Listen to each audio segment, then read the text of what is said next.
Senador Rodante Marcoleta nagsumbong sa pamamahiya ni Vice Ganda sa kanya.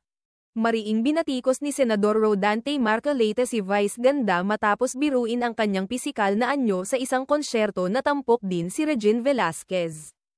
Ayon sa senador, pambabastos at kawalan ng respeto ang ginawa ni Vice nang ipakita ang isang luma at hindi kaaya-ayang larawan niya at sabihing, "Tingnan ninyo ang mukha ni Marcoleta kung matatawa kayo."